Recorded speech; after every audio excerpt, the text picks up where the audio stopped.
right, welcome listeners to the Wholehearted Podcast. And today I'm extremely excited to have with me my friend and fellow storyteller, Anna Ong. Welcome, Anna, to the show. Well, thank you for having me here, Coen. Fantastic. I'm so excited. Can you tell? Oh, yes, I can see a big smile on your face. Absolutely. Anna is a former banker turned storyteller. She's a host of the show What's Your Story Slam, where she makes storytelling accessible to people to promote the power of storytelling. So, Anna, tell us a little bit more about how did you get into storytelling? So my journey into storytelling, well, it wasn't very straightforward. I didn't even know storytelling was a comedic art form until I got into improv. But even before that, it was, um, I would say we have to kind of backtrack to when I had to leave my banking job. I decided to go and pursue my passion. So, which was at that time, I wanted to learn a new language, Spanish, and I wanted to see if I can dance. So, I was at that time learning salsa and bachata here in Singapore. So, and Brazilian soup. So, I moved to Colombia to go learn Spanish because, according to my Google research, Colombia is one of the places where they have the purest form of Spanish outside Spain. So, Anna, tell us a little bit more about what does living wholeheartedly means to you. I think it's about showing us your whole self. You don't like I we often when we have corporate jobs, we like to have a professional persona and then a different personal persona. Like I'm different when I'm with my friends, I'm different when I'm with my coworkers, I'm different when I'm with my boss. And being wholehearted is being comfortable and confident about showing your whole self. Not being afraid to share personal aspects of yourself because after all, you're one person. I love it. I love it. I love it. So, what are some of the obstacles for people living wholeheartedly? uh, Themselves is the number one because we often have this voice in our head that's judging us and telling us, no, you should not do that. No, that is not professional. No, you cannot share that. And where do these voices come from? I think it came from, well, I would say before it was like the voice of my mother, but so it does come from our childhood when we were kids, right? We were conditioned to be very playful, but then as we get older, our teachers, our parents are telling us we have to behave and conform in a certain way. You know, we go to schools that have a uniform because we have to be the same as everybody else. So I think it's all starts when we join basically society when we stop playing. We stop playing. I like that. I like that. But then, of course, there's this conundrum, right? There's this like conflict, right? We are told to fit in until when we go into the workplace, now we're supposed to stand out.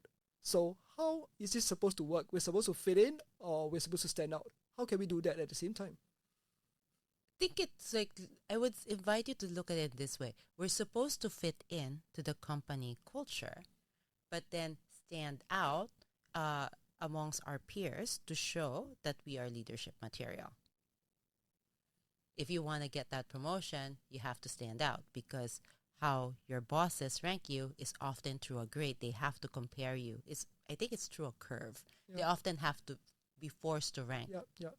on how you do with your peers. So it's kind of like Singapore looks great compared to its Asian neighbors. Mm-hmm. Yeah. So you kind of like stand out Yeah. in your own way.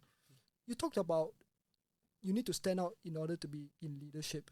So I think this is a very interesting topic that we need to touch upon in this climate, right? So what are some of the great attributes of great leader? Do you think? I think these days the trend is for leaders. We talk a lot about authentic leadership. Yep. Authentic leadership is about knowing the leader for who they really are as a person, and authenticity. Authentic leadership is built a lot on trust. And what's the trust formula, right? So trust is equal to, at least my definition of trust is equal to vulnerability plus credibility um, over risk. So vulnerability plus credibility is a parenthesis all over risk. So credibility is what you can see, your results. So this is very quantifiable. This can be, where did you go to school? What certifications do you have? Which companies have you worked for? What's your track record? But vulnerability is like, how well do I know you? And how do people know that? It's through stories. Normally, when you share your personal stories, examples of maybe when you've made a mistake, when you failed, when you were wrong, people get to see who you are based on your actions. What did you do when you realized when you were wrong? Did you own up to it immediately? Did you hide it?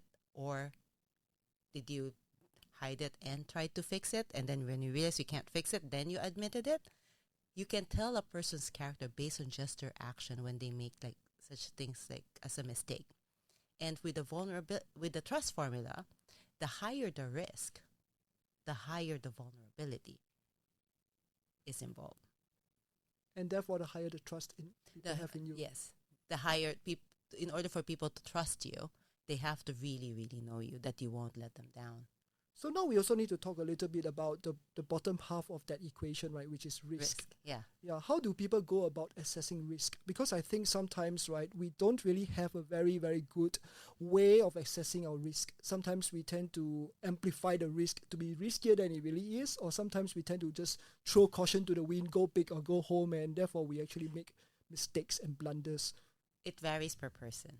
Each person is different, and every person has a different risk tolerance. Remember when you have to fill up when you're doing your investment profile in banks, they have like various risk tolerance. How much are you afraid to lose? And in Singapore, we have the KS, the Nyasu mentality. You're always afraid to lose, not just to lose face, but just to lose, full stop. Yep. So it varies per person. I would say some people react towards risk with fear, but some people do it with love. Oh, love it. Yeah. Love it. When you're fearful, you want to really hedge your risk. You're afraid to take risks. Yep. But when you are love, I'm not just saying romantic love, but there's certain like love and passion or full belief, because that's how I define love itself, then you're willing to risk it.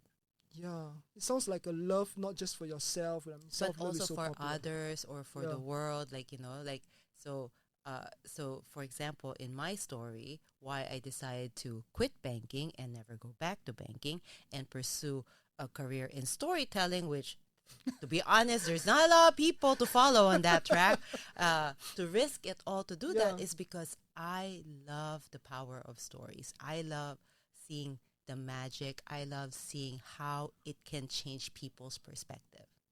Wow. So there's also a love for life and love for what you're passionate about, right? Yes. That's like the greatest love of all, right? Certain level of enthusiastic love.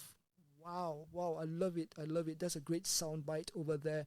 And since you have already alluded to quitting banking and going to storytelling, tell us a little bit about the genesis of the decision, right, to eventually leave banking. Okay, so all started when I was a kid. My mom has been priming me since I was like maybe about 5 that I was going to be a banker. I've been primed because my aunt was a banker. So that was my mom's big sister. My mom looked up to her. She saw how successful her sister is. So she wanted me to follow my aunt's footsteps and be a banker. So when I graduated university, didn't really know what I wanted to do, because I would say at that time, maybe I wasn't paying attention in school, but there wasn't really a career services to let you know what are the other options out there. So I applied for a bank job, got an interview, and got a job in treasury. Which is like financial markets. I was inside the trading floor. My mom was not happy with that because that was different from her vision, but I liked being in the trading floor because it was very exciting. It moves markets. That was like the pulse of the bank, like you were, it's like, you can actually feel the energy, like, it's a high pressure, high stakes environment. So no day is the same. But after doing it for over 15 years, it starts feeling the same. And at some point, I found myself wasting away. So feeling that I'm wasting away. So outside, I was thriving because I was doing so many things. I had lots of sports. I have an active social life. I was traveling. I dressed very well. But inside, I felt like I was dying in a way. Like I was rotting. I was rotting because I wasn't learning anything new. Neither do I have the desire to learn anything new. At least nothing that connected to my professional work. And I wasn't interested in doing anything else within the bank. And it's not that my boss didn't try to find me something else, but nothing really struck me. It's like for me, another promotion. Oh, that just means more money, but then what? It's same, but same, different title. So I was I was working with a career coach actually to see how can I get out of it. But then when my career coach has me exploring other industries, I realized how much money people were making outside banking, and I think like I got scared because I was gonna start something new in an industry I don't know, and it's like a massive step back pay wise and career wise. Um, so for me, it felt like a really big risk for something I wasn't that passionate about. So when the opportunity came to leave the bank, I decided to just leave it in search for my passion and purpose. And that kind of, when I wanted to do my search, I kind of gave myself a personal challenge. Mm-hmm. It was to live a year as if it were your last. Wow. So imagine that. What would you do if you know 1 year from now you're going to die? Nothing else changes, but you're going to die a sudden death. How would you then live the rest of your life? Would you change anything? And at that time, I go, I don't want to live in Singapore. I don't want to be in this relationship. Definitely do not want to be in this job. And so that was what made me decide to quit and living la vida loca. So you went to South America for a year and Yeah, well, before I figured I've never been to South America. It's like it was also like the farthest place I can run to from Singapore, mm-hmm. literally the furthest place. Yep. That yeah, I go like yeah, and I didn't know anyone there. And my other challenge to myself was trying to figure out if I could actually start over and build a life in a place where I don't speak the language and I don't know anybody. Like there is nothing that will tie me. Can I set roots? Can I figure something out on my own? It's sort of like stripping away all the possessions, all the titles, all the identity, and really going back to the essence. It's like a Yes. return to your essence. Correct. Yeah, I think I got carried away because I actually did that. Part of me still regrets that. Why Should do you have just regret? put them all in storage. Why did you regret that? I miss my beautiful things. Why can't you have them now? No, I mean I miss them, but I don't really want to acquire them again. Got it. Got it. Got it. Got it. But you have a beautiful life and you Yeah. live beautifully. I think I have been very fortunate to be able to live the life that I've led. I think you're very humble.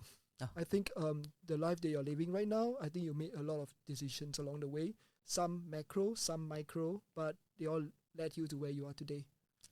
Yes, and no major regrets in terms of like doing this journey Mhm. because when my deal to myself was that if I did not want to be an entrepreneur. Just put it this way. Mm-hmm. Do not want to work for myself. I would like to have a steady corporate job and get those golden handcuffs and then get a golden parachute. That was the dream. But I but my deal to myself, if I was going to start something, I have to really believe in it with my whole being. Otherwise, it's not worth starting. Got it, got it. Can I just take it back a little Sure. here because you have waited until you felt that you were rotting inside, Yes. and therefore you decided that enough is enough, and you needed to take this drastic move and then to just quit and Yeah. move far away. But of course, for some of our listeners, this may be like such a drastic move. Yeah. So, what are some of the suggestions or recommendations you can give to people to start small? So maybe they can keep their day job, but they can like take up a side hustle or take up some passions and hobbies. What are some suggestions that you have for them? If your company allows it, take a sabbatical. A sabbatical can be from 1 month, 3 months to a year. For you, kind of like for some, maternity leave without the baby. Uh, but and To you know, yourself. and you figure out on how about exploring, try something. If it's like taking that art class in Italy that you've always wanted to do, it's a lot cheaper than doing it in Singapore. Mm. Then try. Or it's backpacking across Europe or traveling by train from Asia all the way to Europe. I think it's possible. So a sabbatical is good because you can come back Mm-hmm. with a job still. Other people who decide to venture on their own want to rely on their own specialization. So Yep. look at working as a fractional C-suite person, like a fractional CMO, where you kind of like work as a CMO for different companies. So you still get paid. You have various revenue streams. So some people call it a portfolio career. It's not something I wanted for myself because I know I'm the type of person who can only do one thing. And for me to commit to doing something for somebody else would split my attention, and I'd be half-assed at both. Okay, got it, got it. So it's kind of like lateral movement so that you can kind of get different perspective. Yes. And actually, many people don't realize that when you move, take a sabbatical or just move across different industries, for example, you're actually better off for it. Yes. And you actually build up a body of work and body of experience and wisdom that you actually bring into your next career move. Yes, because you'd actually get to learn more about yourself and get to surprise yourself as well with what you could do because you don't know until you try. I love that. I love that. Surprise yourself. That's such a beautiful sentiment, right? Surprise yourself. I think this is a great question to ask people is that when's the last time you surprised yourself? Because I think it's an experience or it's a sentiment that we have long forgotten. Yes. You are a permission giver. You are like a trailblazer, you go for it. But I think what's really great about you as a leader, a thought leader as well, is not about you. Right? There's a lot of thought leaders out there who really go out there and really show it's like, hey, look at me. But I think what you're really doing is you're trailblazing, but then you create an opportunity for other people. You create a platform. You create a stage. You create a space, a safe space where people can step into. And that's the genesis of What's Your Story Slam, isn't it? Yes. Tell us more. Yes. So I was trying to figure out like What's Your Story Slam was all about, and originally it started because I wanted a stage for myself to tell stories. Because I couldn't find one in Singapore, and I kept complaining to my friends. So my friends, to shut me up, said, "What's stopping you from starting your own show?" And which was also a great question. So I thought, nothing. Yeah. So I figured you never know unless you try. So my deal to myself was just do it once, and if it doesn't work, at least you know. But then, so I did it. But and then I had to convince people to do it. So I asked all my friends, and I was very surprised they said yes. But then ticket sales weren't moving because I did not know anything about marketing, social media marketing. I honestly thought you create a Facebook event and an Eventbrite page, people will show up. And you send an email blast, people will show up. But apparently that's not how it works. It's a lot of follow-up messaging. So 3 weeks before the show, I only had 30 tickets sold. So I was expecting maybe about 20 people to show up because 10 of them are the storytellers. So I kind of was deciding whether to cancel it or not because I can still cancel it. But then I figured people were working hard for this. I didn't want to let them down, but I also did not want them to speak in an empty room. So I figured I'm going to try my best to get people. So I was on Facebook, I was on Instagram, I was on LinkedIn. Got a little bit too carried away. I think people thought I was a little, I was asking them out on dates to come to the show. Yes. But I got 80 people, so it was a full house. Wow. It's not sold out, but it was a full house. So it was good enough. But it was also everybody who knows me personally and professionally. So if the show failed, I have to leave Singapore for good. There's no place. Not 1 month anymore. No place to hide anymore. I have to oh my God, lost face. So, but thankfully, actually during intermission, everybody loved it and told me how much they enjoyed it. And fun fact, I've never hosted an event before. So I was terrified of public speaking. I could not look at anybody in the eye. My eyes were just on top of my head, so you can just see the whites of my eyes. But I still had fun.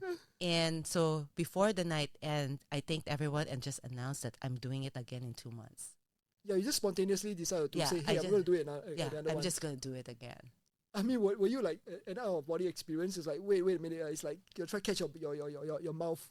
Your mouth has spoken before your brain has actually Pretty processed much, it. yeah. Basically, say, you know what, we're just gonna do it again. And I Wow. had people who volunteered for the next one because they were so inspired by people's stories. Wow. And so that's kind of how it was growing organically before the pre-pandemic. So you created a movement of people telling stories, creating a safe space for them to. Yes. Creating a space for people to share their stories. And also, I was like, my skill at coaching, I think I fine tuned it in terms of coaching people on how to tell better stories through the show. Because I got regular practice, I get to listen to a lot of stories. So I would say, as a storyteller, I will admit there's still a lot for me to learn in terms of how to craft a story. Mhm. But I think as an editor, like editing a story, I think I'm one of the best because I have edited so many stories. Like for every story that goes up on stage, I pretty much have a hand of crafting, recrafting it. Yeah. I think as a storyteller myself also, I think a lot of people come up to me and say, "Hey, storytelling, like so easy. Who doesn't know how to tell a story?" My grandfather tells stories. My father tells stories over dinner table.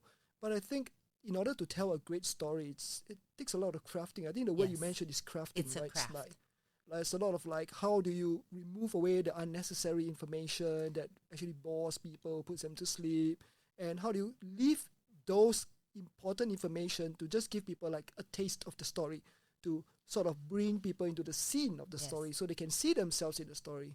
So what are some of your tips that you can offer in terms of story crafting? So the fastest and the quickest hack is that when you start a story, start with an action and an emotion, Mm, or an action, location, emotion. mm, action, location, Location, emotion. emotion. Think of it like a movie. Yep. You don't. The days of the Star Wars with like all the history and all that Mm-hmm. that once upon a time is gone. Yep. See it more like kind of like those James Bond movies, or even watching TV series. They Yep. often start with a scene. Yep. Someone's doing something. Yep. Like you walk in and something's already happening. Yep. Telling a story that way, when you start with an action, emotion, and location, Mm-hmm. brings people zooming in right away. One thing you shouldn't do is, my story is about. Yeah. Let me Because tell you a story. no, you're giving it away. Yeah. Yeah, you're giving it away. So I think stories is also about making promises to people. I think I was just listening to Dan Brown's masterclass on how to write thrillers, and I think stories is about making a promise to the audience, right? When you set up a story, you set up an emotion, you set up a scene, right? The audience are going to come in with a certain anticipation about what is going to happen. So you are actually essentially making some promises. You either have to go back and fulfill those promises, or you introduce a twist in the Take them plot. by surprise. Zig when they expect you to zag. Wow. Do Uh, you do you have any strategy for that? I would say it's not quite a strategy, but there's always misdirection when you're Mm-hmm. telling a story. There is often that as well. When you can hide key information as you're telling a story in, like, like kind of like a small detail. So only the astute listener could pick it up. It could come in in the form of a callback. Remember Ah, improv? yes, We have yes, callbacks. yes, So you can do yes. it in the form of a callback, which often tends to delight people. People love True callbacks. that. True that. I think there's also the element of curiosity, like sort of like a crime scene investigation, right? You bring people to the end scene, right? Something happened, somebody's died, but now the audience is like kind of going, what happened? How did it happen? And as the story unveils, it's like a review. It's a revelation of little bit by little bit, and it just really teases and brings the audience on the ride. That's so. Yeah. I mean, do you have what is the best story you have ever told before? I think, okay, so I would say there are two stories that I've told that people really liked. Mm-hmm. One is my story about me and my mom. And then the other one is a story about me and my niece. So when I share my family stories, people enjoyed that more because they said that it was. But also, these are the stories where I feel most vulnerable. Is when I share my family stories versus um, relationship stories. Why is that? Why is that the case? I think because when it comes to family, it's often more complicated because it also shows a little bit about how you grew up, what your growing up is like, versus when you share stories about your relationships or personal relationships, professional relationships. You only show the the adult side of you. You don't really show the child, your inner child, which family stories tend to bring out, not right in front, but it's in the subtext. Wow. And there's also a lot of tension involved, right? There's Yeah. this whole love hate, bittersweet, it's like that. It's The a contrast very of emotions. complicated, yes, because like in terms of like one of my former students in storytelling, right? Because I said like once you hear enough stories from one person, you really know. I was trying to get them to dig deep and trying to understand what really is the major theme of your story, the overarching theme in your story. And then I was like saying, well, with his story, all he really wants is his parents to say that they're proud of him. And then he just looked at me and go like, I feel like you just read, it went straight into my soul and heard like that voice. I go like, no, I just saw it in your stories. In all your stories, it was all there. Wow. So is that a good or not a good thing? To be able to be so easily read in terms of your stories. No, I would say it's not about being easily read. It means somebody was paying attention and listening. Got it. Got it. So you're listening to the subtext rather than the superficial Yeah. details. Yeah. So because storytelling invites people to listen, to draw in. And how well you listen and observe, you get to know a lot about the storyteller. It's not just about what they say, it's how they say and what do they mean when they say this, when they tell the story. 3 levels. Wow. But also, I think that the fourth level is like the audience is having a certain visceral and emotional reaction to the story. They are maybe having a callback or flashback to their own memories. It's like an invitation into their own world.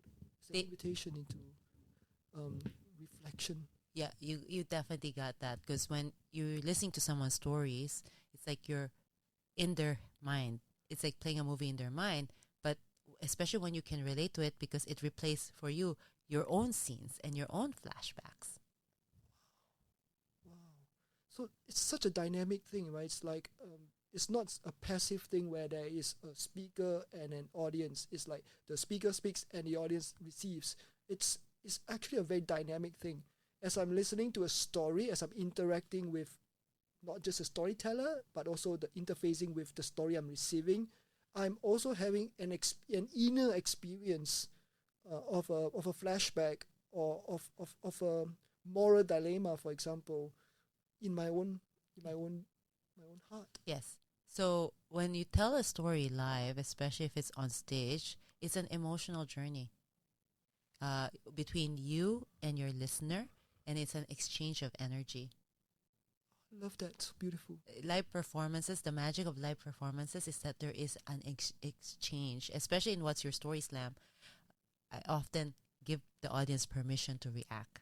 Like I tell them at the start, I need to hear them react because I go, with the spotlight, they won't be able to see you, so they need to hear you. Yes. So, and so that there will be an emotional exchange happening, energy exchange. What about the storytellers themselves? How are they being changed by the experience of sharing their stories? So it depends on the story they choose to tell. So in my storytelling workshop and courses, so like one is a seed to stage, which is the one open to the public. Some of my participants have said that it was very cathartic for them because there are people who have this story inside them that they've been wanting to tell, but they don't dare or they don't know where to start. It's like very heavy. So whether it's leaving a toxic relationship, like they've gotten past it, but they still, it's still there because they've never really shared how they felt. So for them to be able to share this is very cathartic. I've had also talk about like fighting alcoholism. Like, it's a heavy story, Yeah. but and they've already been in rehab, they've been sober for so many years, but they've never been able to tell it outside AA. So to tell it in an open public space without shame. So basically it's unapologetic, owning your story. Uh, that for them is very cathartic. And so I was actually telling someone like the goal, the mission of my company and my work is to empower people, not just leaders, to tell their stories unapologetically. I love it. I love it. As I'm listening to you, what I'm getting is also there's a sense of a primal awakening. I think very often we get, as you mentioned at the start of the podcast, we wear different masks and different roles, and we tend to get very much in our head. Yes. And what I'm hearing is when you're telling a story, you have an opportunity, an invitation, this portal through which you can release and get connected to something very primal, like living a relationships. I think that's a universal theme that many people can relate to. It's like the sense of grief, the sense of loss, the sense of letting someone down, the sense of the fear of hurting somebody else, but at the same time also feeling the hurt inside you.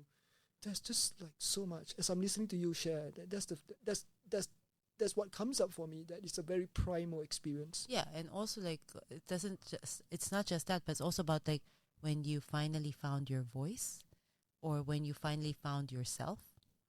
These are also very empowering stories and not feeling embarrassed about showing who you are.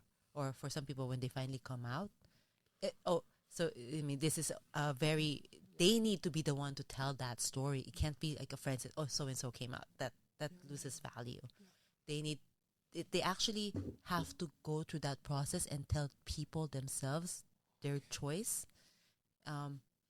Because they need to see the reaction of people and hear the reaction. Because for some cultures, it's taboo. Yeah. And for you to admit that, you lose friends, you lose family. But it's also part of the process. Or even like when family, like telling your parents that you're getting a divorce, it's better that you need to be able, it's part of the process for you to tell them it yourselves. At least that's how I see it. Wow, thank you so much. I mean, listeners at home, you're probably not seeing the visuals of this, but I could see Anna's eyes, like just watering at the corner of her eyes. Like you can really see her passion, a deep passion for the work that she does and the permission that she's inviting people to, to heal and to grow and to find their voice. On that topic, right? It's like where do we draw the line between using the stage as your therapy session, and where do you draw the line between that and how storytelling can really heal, an open invitation to heal? Okay, so one, storytelling is cheaper than therapy, can be therapeutic, but it's not a replacement for therapy. So I often say the stories you tell on stage is the difference between a wound and a scar. Stories for the stage are wounds, are scars. Stories for therapy are the wounds. The wounds are fresh, healed skin, so they still tend to break easily because it's like a fresh cut, like a wound. So you go to a therapist so that you can heal. A scar, on the other hand, is hardened and thickened skin. This is like a souvenir from a battle that you've survived. So those are the stories you tell on stage. The ones that you face death and live to tell. You've already recovered, so you live to tell. Not, I faced that. I'm not sure if I'm going to live through it yet. Mm-hmm. Mm-hmm. But I think that really speaks to the equation of trust that you shared earlier on, right? It's like the willingness to take that risk, to share a part of you that's very vulnerable and very real and very raw, but at the same time, it's a scar, not a wound. Yes. It's not a open invitation for you to trauma dump on your audience. No, because what you want is to show them how heavy the burden you carried, but you're able to take it back. Not, I pass you my burden. That's it. So often it's like, we all have emotional baggage, right? We carry it with us. Now, if it becomes a wound, that means I'm able to carry this. But here, Coen, try this. Then, okay, let me get it back. You know. Wow, that's so beautiful. That vision, that visual, right? It's like especially when you talk about the ability to carry that burden. Now it suddenly tells me that it's a demonstration of strength rather than a demonstration of weakness. Yeah. That's really the real essence of vulnerability. This is a little hard to kind of segue, but I just want to touch on this a little. It's like you did share in a previous conversation, a casual one, that sometimes you feel like a little bit of a misfit or like you don't fit in. Like, tell me a bit more about that. Yeah. So, I am, even within my own family, I'm considered quite unconventional because I didn't follow the path that I'm supposed to take. Like we were all supposed to, go to school, get married, have that career, and basically then retire. It kind of went away when I decided to quit my job, move to South America. But even when I was in school, I've never really felt that I belonged, and it could be also like about not finding quite your tribe, but because everyone likes to put us into buckets, like on this is what a banker should look like, this is what a nice Chinese girl should look like or should be like, and when you don't quite fit in the mold, people tend to look at you differently. But it's also about accepting yourself for who you are.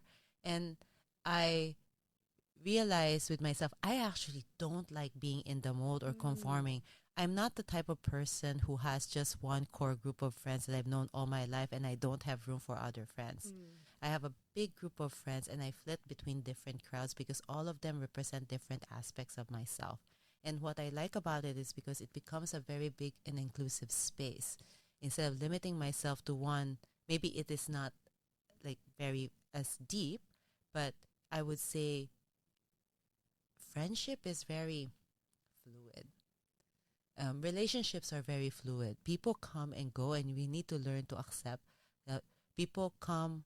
I would say, like, sometimes the universe provides the right people that you need to be with based on the right time. And we need to learn to accept that sometimes not all friendships last forever, and some friendships can surprise you. Wow, that's beautiful. That's beautiful. So what I'm hearing you're saying essentially is that you are misfit if people try to put you in a box, but they cannot, and then they maybe just either dismiss you or they don't know what to make of you. And if you take that to heart, then you will feel like a misfit. Yeah. But if you don't take that to heart, instead, if you accept yourself, you are not a misfit. Yeah. You will attract your crowd. If you think about it, if you accept yourself, you fit in with yourself. That's so beautiful. Right? So if you don't fit the mold, you create your own mold. Oh gosh. I think that really is the theme of your journey, right? It's like, if you don't have a stage to tell stories, create your own stage. That's what we call What's Your Story Slam. Wow. That's so beautiful. So we're almost coming to the end of our podcast. So we're just going to finish with some like quick fire questions that we ask our guests. So just a question, answer. Okay. Right? Simple. You ready? I'm scared. Now I'm scared. Well, we are done table topics, so this should be easy. Okay.